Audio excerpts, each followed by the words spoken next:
चमत्कार। बुलडोजर चलते ही मशीन में लगी आग। अनुपमा की पूजा का असर।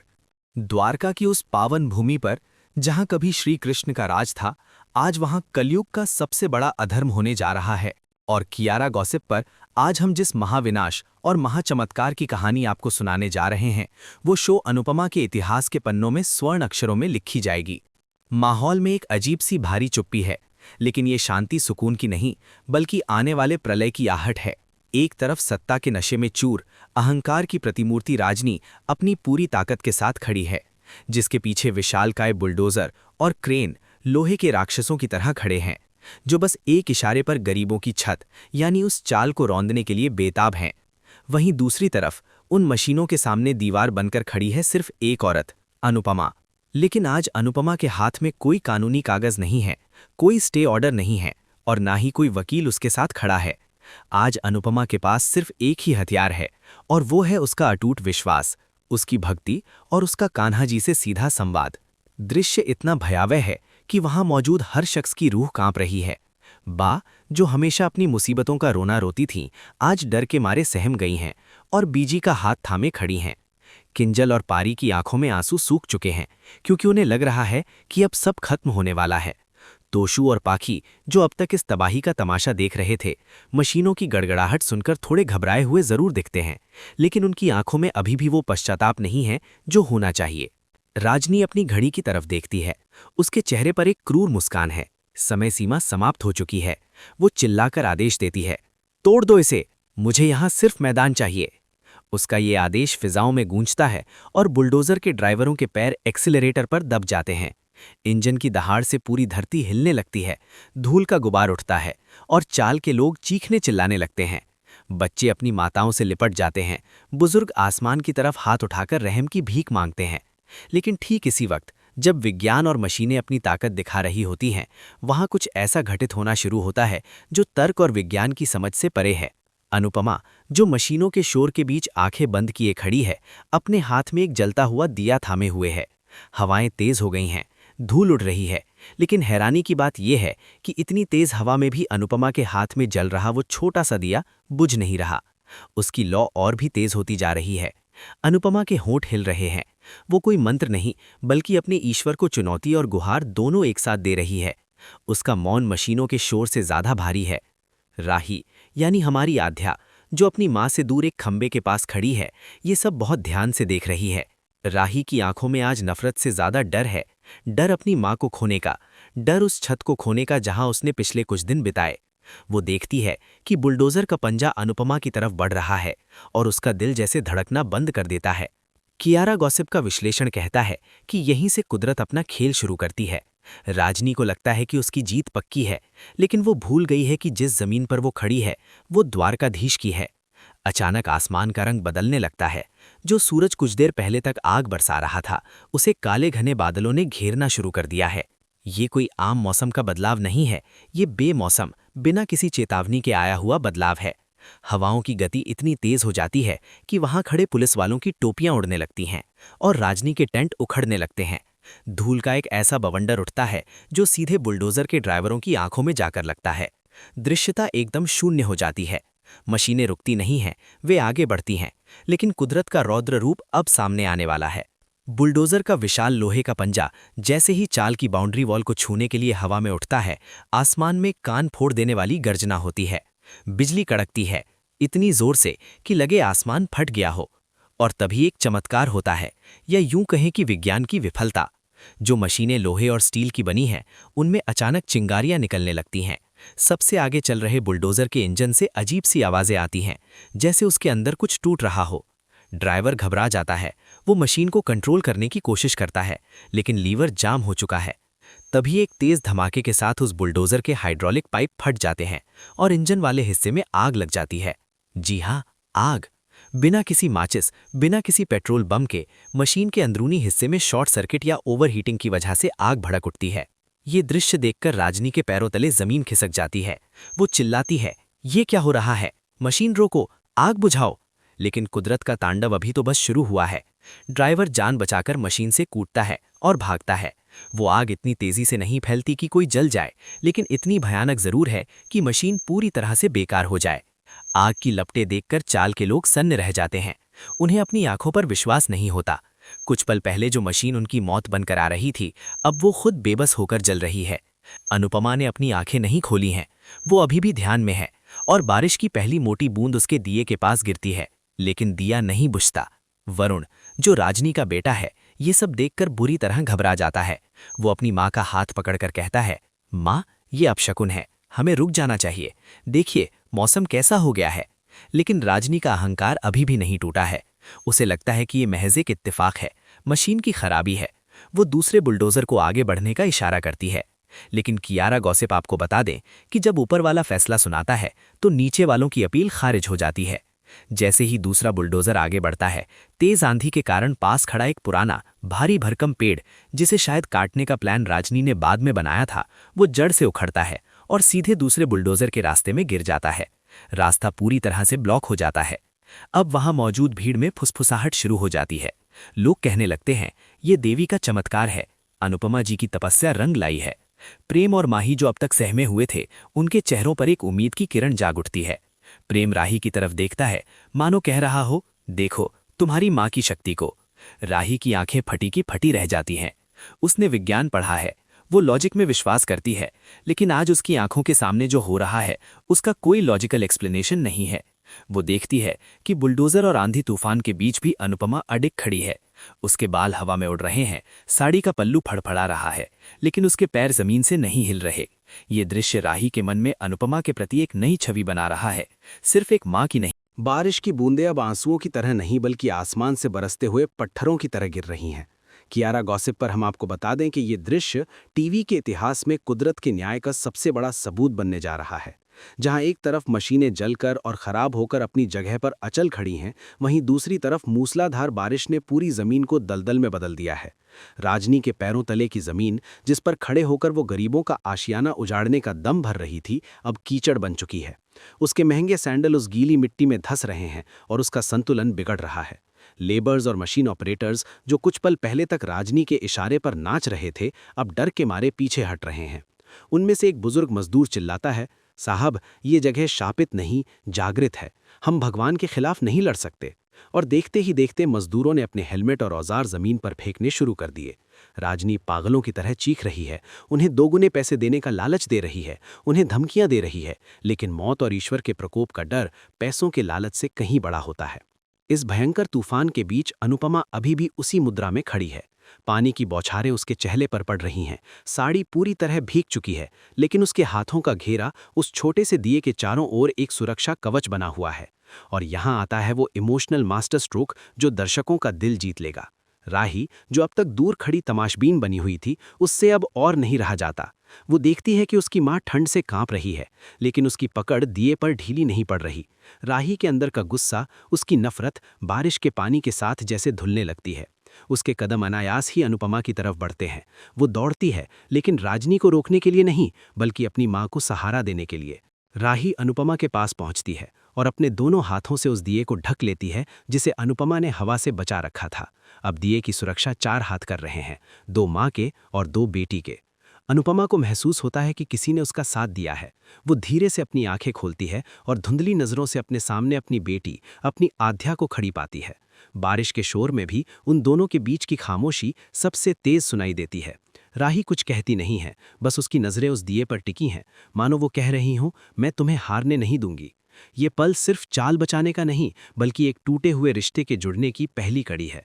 प्रेम, जो अब तक दूर खड़ा ये सब देख रहा था, बारिश में भीगते हुए मुस्कुराता है। उसे समझ आ जाता है कि आज अनुपमा की भक्ति ने न केवल मशीनों को हराया है, बल्कि अपनी बेटी के पत्थर दिल को भी पिघला दिया है। उधर शाह परिवार का हाल देखने लायक है।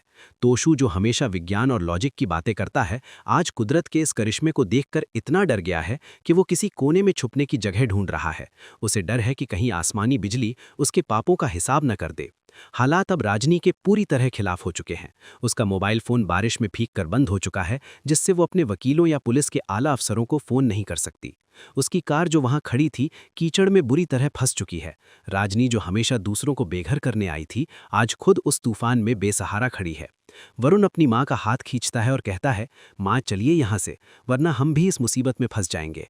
ये कुदरत का इशारा है, इसे समझिए। राजनी एक आखिरी बार अनुपमा की तरफ देखती है। उसे वहां सिर्फ एक औलत नहीं दिखती, बल्कि एक ऐसी शक्ति दिखती है जिसे हराना मशीनों के बस की बात नहीं।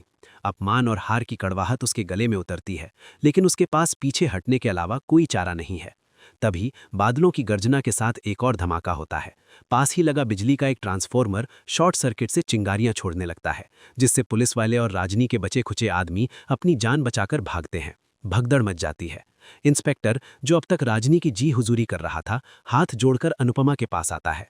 नहीं, बल्कि दूर से ही चिल्लाता है, मैडम, हम जा रहे हैं। इस मौसम में कार्रवाई नहीं हो सकती। ऊपर से ऑर्डर भी आ गया है कि जान माल का खतरा नहीं होना चाहिए। ये शब्द अनुपमा की जीत का ऐलान है। बुलडोजर वापस मुड़ने की कोशिश करते हैं, लेकिन कीचड़ में उनके पहिए स्लिप हो रहे हैं। ये दृश्य ऐसा है जैसे धरती माँ खुद उन मशीनों को वहां से खदेड़ रही हो। कियारा गॉसिप का मानना है कि ये एपिसोड टीआरपी के सारे रिकॉर्ड तोड़ने वाला है। जब राजनी अपनी टीम के साथ वहां से दुम दबाकर भागती है, तो बारिश की रफ्तार भी धीरे धीरे कम होने लगती है। जैसे ही आखिरी गाड़ी वहां से निकलती है, बादल छटने लगते हैं और सूरज की एक हल्की किरण बादलों के बीच से निकलकर सीधे अनुपमा और राही पर पड़ती है। ये सिनेमैटोग्राफी का एक बेहतरीन नमूना होगा। चाल के लोग जो अब तक डरे हुए थे, अपने घरों से बाहर निकलते हैं।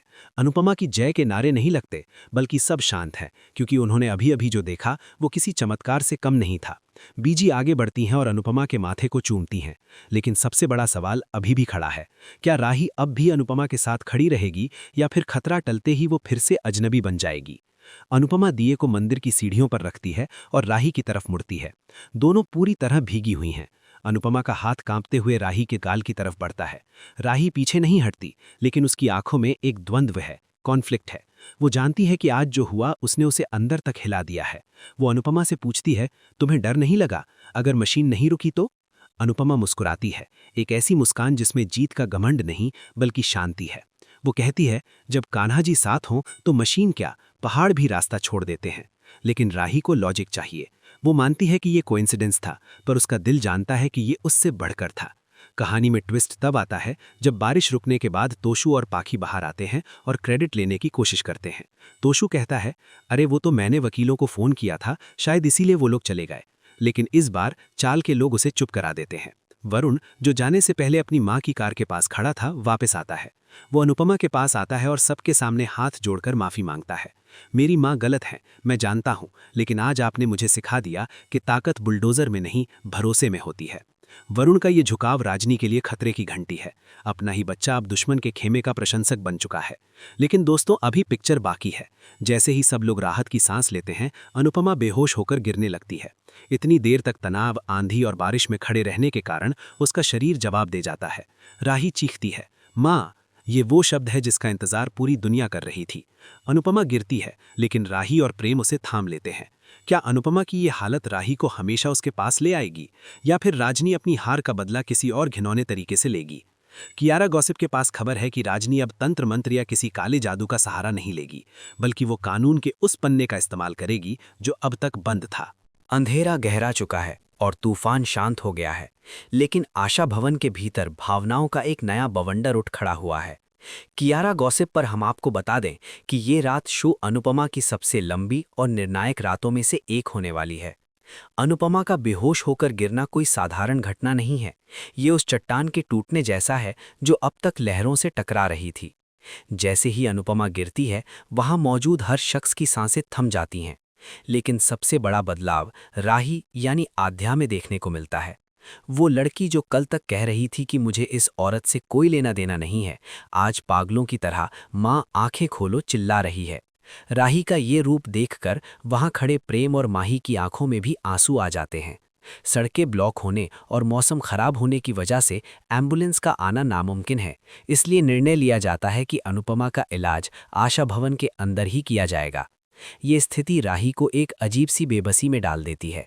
वही बेबसी जो एक बच्चे को तब होती है जब उसकी दुनिया यानी उसकी माँ खतरे में होती है। अनुपमा को अंदर लाया जाता है। बिजली गुल है, इसलिए कमरे में सिर्फ दियों और मोमबत्तियों की रोशनी है। ये दृश्य बेहद सिनेमैटिक और रोंगटे खड़े करने वाला है। अनुपमा के पीले पड़े चेहरे पर दिए की लौ डोल रही है। राही उसके सिरहाने बैठी है, उसके भीगे हुए बालों को तौलिए से पोंछ रही है। ये वही राही है जिसने अनुपमा को पहचानने से इनकार कर दिया था, लेकिन आज संकट की घड़ी ने उसके दिल के दरवाजे पर लगी नफरत की जंजीर को तोड़ दिया है। वो बार बार अनुपमा के ठंडे पड़े हाथों को रगड़ रही है ताकि उनमें गर्माहट आ सके। कियारा गॉसिप का विश्लेषण कहता है कि ये सीन बिना किसी डायलॉग के भी दर्शकों को रुला देगा। बा और बीजी दूर खड़े ये सब देख रहे हैं। बा अपनी पुरानी आदत के मुताबिक बड़बड़ाती हैं। अब क्या होगा? अगर अनुपमा को कुछ हो गया तो हमारा क्या होगा? लेकिन इस बार किंजल उन्हें चुप करा देती है। किंजल का ये कड़ा रुख बताता है कि अब घर के समीकरण यानी इक्वेशंस बदल रहे हैं। उधर शहर के दूसरे हिस्से में अपने आलीशान पेंट हाउस में राजनी का हाल किसी घायल शेरनी जैसा है। वो गर्म पानी से नहा चुकी है, हाथ में शराब का गिलास है, लेकिन उसके अंदर की कंपकपी रुक नहीं रही है। उसे ठंड नहीं बल्कि अपनी हार का डर सता रहा है। वो बार बार खिड़की से बाहर उस काले आसमान को देख रही है जिसने उसकी योजना पर पानी फेर दिया।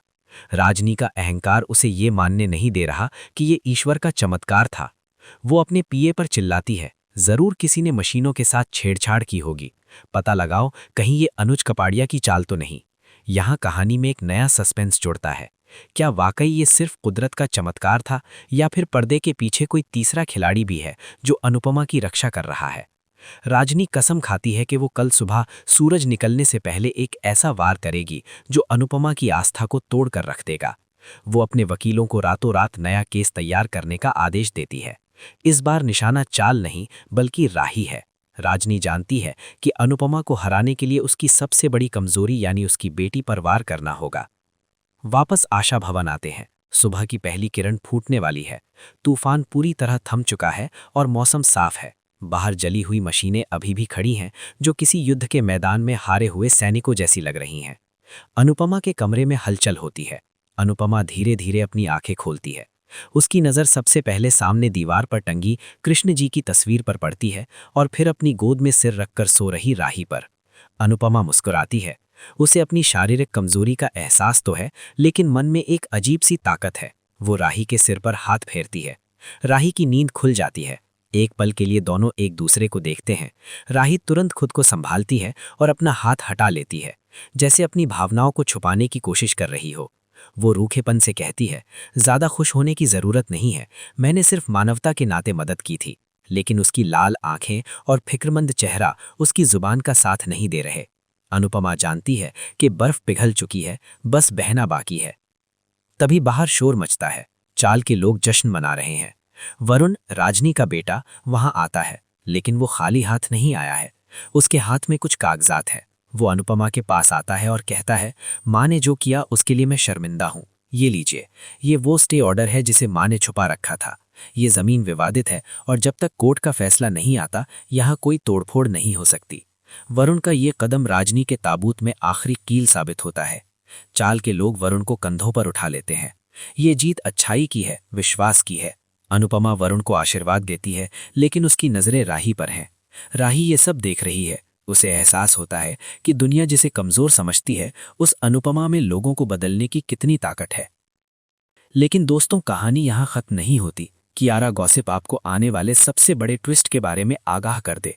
जैसे ही सब खुशियां मना रहे होते हैं, एक सरकारी गाड़ी वहां आकर रुकती है। उसमें से कोई पुलिस वाला नहीं बल्कि चाइल्ड वेलफेयर कमेटी के अधिकारी बाहर आते हैं। राजनी ने अपना दूसरा पत्ता खेल दिया है। अधिकारी आते ही पूछते हैं, यहाँ राही कौन है? सब सन्न रह जाते हैं। अधिकारी कहते हैं, हमें शिकायत मिली है कि इस खतरनाक और अवैध जगह पर एक नाबालिग बच्ची को जबरदस्ती रखा गया है। उसकी जान को खतरा है, जैसा कि कल की आगजनी से साबित हुआ है। इसलिए हम राही को अपनी कस्टडी में लेने आए हैं। अनुपमा के पैरों तले से फिर जमीन खिसक जाती है। ये कुदरत के चमत्कार के बाद कानून का शिकंजा है। राही घबरा जाती है। वो अनुपमा के पीछे छुपती है। अनुपमा अधिकारियों के सामने ढाल बनकर खड़ी हो जाती है, मेरी बेटी कहीं नहीं जाएगी। लेकिन अधिकारी कहते हैं, कानून भावनाओं से नहीं चलता मैडम। आपके पास न घर है न कमाई का जरिया। आप बच्ची को सुरक्षित नहीं रख सकती। जबरदस्ती राही को खींचने की कोशिश की जाती है। राही चिल्लाती है, मुझे नहीं जाना माँ। और इस बार वो पूरी ताकत से अनुपमा को पकड़ लेती है। एपिसोड का अंत एक जबरदस्त क्लिफ हैंगर पर होता है। जब अधिकारी राही को लेने ही वाले होते हैं, तभी एक अनजान शख्स का फोन अधिकारी के पास आता है। फोन पर क्या बात हुई ये नहीं दिखाया जाता, लेकिन अधिकारी का चेहरा पीला पड़ जाता है। वो तुरंत राही को छोड़ देता है और अपनी टीम को वापस जाने का इशारा करता है। जाते जाते वो सिर्फ इतना कहता है, सॉरी मैडम, ऊपर से ऑर्डर आया है, फाइल बंद। सब हैरान है, ये ऊपर वाला कौन है? क्या ये फिर से कान्हा जी का चमत्कार है, या फिर अमेरिका में बैठे अनुज कपाड़िया ने अपनी बेटी की चीख सुन ली है और वहां से कोई ऐसा धागा खींचा है जिसने सिस्टम को हिला दिया है। कैमरा अंत में अनुपमा के चेहरे पर जूम होता है, जो आसमान की तरफ देखकर हाथ जोड़ती है, और फिर धीरे से कैमरा पैन होकर उस जली हुई बुलडोजर मशीन पर जाता है, जिसके मलबे के नीचे एक काले रंग का चश्मा पड़ा दिखाई देता है। वही चश्मा जो अनुज कपाड़िया पहनता था। क्या अनुज कल रात उस तूफान में वहीं मौजूद था? क्या उसी ने मशीनों में आग लगाई थी? ये सवाल दर्शकों को पागल कर देगा। तो दोस्तों, तैयार हो जाइए अनुपमा के इस ब्लॉकबस्टर ट्रैक के लिए। कियारा गॉसिप पर आज के लिए इतना ही। कमेंट्स में बताएं कि वो चश्मा किसका हो सकता है। क्या हमारा हीरो वापस आ चुका है?